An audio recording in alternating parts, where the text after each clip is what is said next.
विश्व हिंदू परिषद के कार्यक्रम में टिप्पणी को लेकर जांच का सामना कर रहे जस्टिस शेखर यादव के खिलाफ supreme court collegium action mode में है।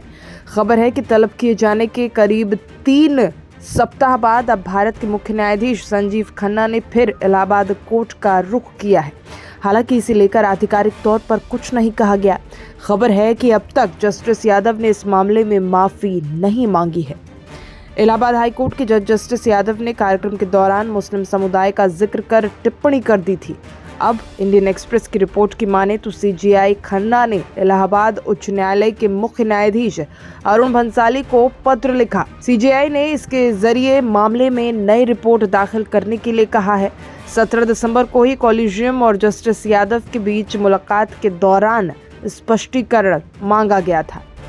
रिपोर्ट्स के मुताबिक बैठक के बाद से ही जस्टिस यादव अपनी बात पर अड़े हुए हैं और अब तक माफी नहीं मांगी है। सी रविचंद्रन बनाम जस्टिस एएम भट्टाचार्य और अन्य के मामले में सुप्रीम कोर्ट ने 1995 में फैसला दिया था। तब कहा गया था कि अगर मामला हाईकोर्ट के जज के खिलाफ शिकायत का होता है तो उस हाईकोर्ट के सीजेआई जांच के बाद भारत के मुख्य न्यायाधीश से चर्चा करते हैं।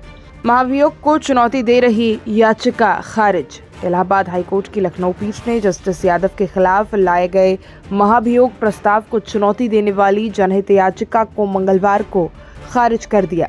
याचिकाकर्ता ने अनुरोध किया था कि उच्च न्यायालय को राज्यसभा के सभापति को निर्देश जारी करना चाहिए कि वो 55 सांसदों द्वारा राज्यसभा महासचिव को पेश किए गए प्रस्ताव पर आगे की कार्यवाही शुरू न करें।